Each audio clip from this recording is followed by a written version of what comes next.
Welcome to the program on inquiry management. In this regard,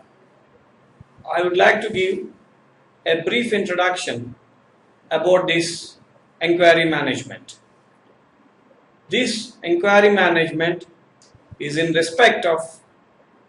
conducting inquiries whenever there are commissions and omissions of or what we call misconducts in respect of the employees working in various sectors. I would also take this opportunity to prevail upon you that the Government of India has unveiled a policy called Make in India to take the country forward and make it industrially developed country. Needless to mention, to achieve this objective of the Government of India, both in manufacturing as well as service sectors, the essential factors are a harmonious industrial relations and a congenial atmosphere to ultimately achieve the objective of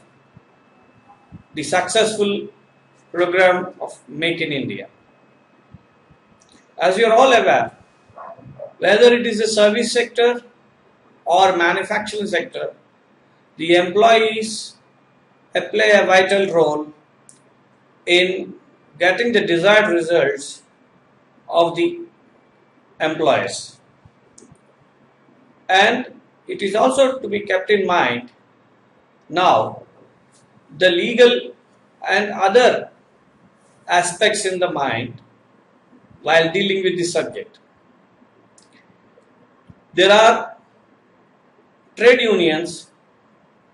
who are part of this industry and they have rights given by the various statutes. Often we find that whenever the employers initiate a disciplinary action against the delinquent employee, and after the conclusion of the proceedings of the inquiry, it is also to be kept in mind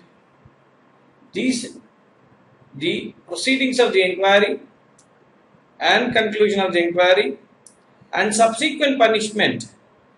given by the employer are subject to judicial scrutiny. And often there is a misconception that when these actions of the employers in pursuance of the inquiry subject to the judicial scrutiny, the employer's case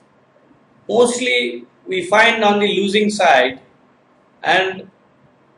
also we term it the courts and law are in favor of the workman or inclined more towards the workman.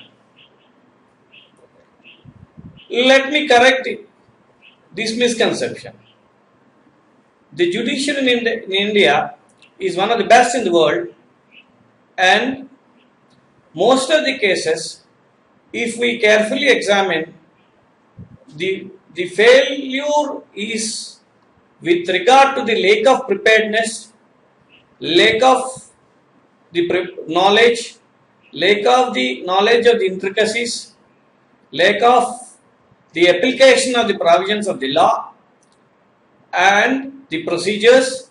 and the failure to observe the essentials of principles of natural justice. These technical aspects in 90% of the cases contribute to the failure of the cases in case of the employers. The employee will get naturally the benefit of doubt from the judiciary when the employer fails in these legal and technical aspects. Most of the cases, if we scrutinize, the failure is with regard not on the merits of the case, but on the technical lapses on the part of the employers. Given the scenario, it is all more imperative to know what are these repercussions to be taken, what are the intricacies that need to be observed,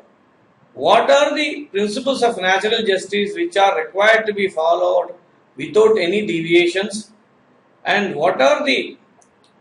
rights and responsibilities of the delinquent workman,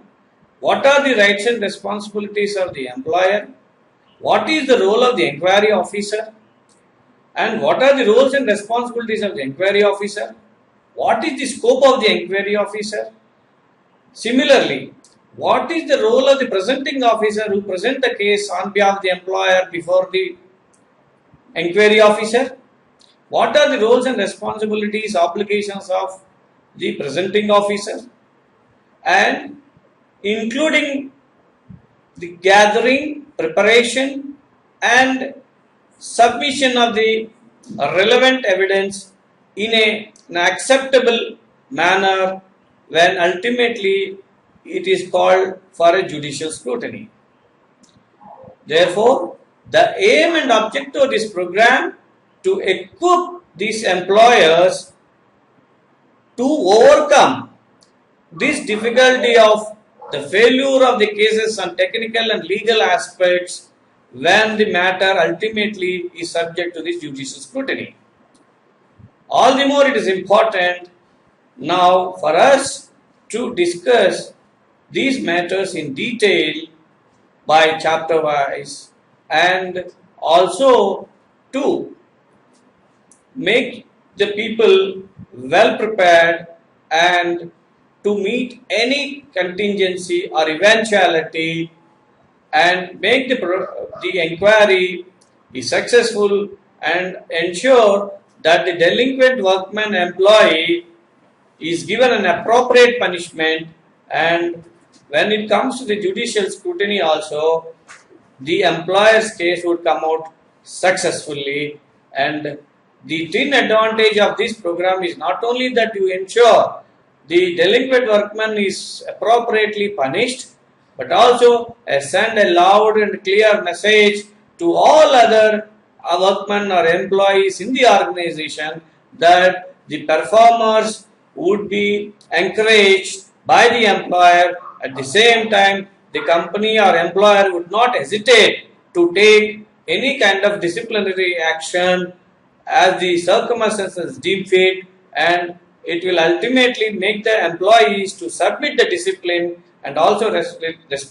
the responsibility on the part of the employer to make enforcement of discipline,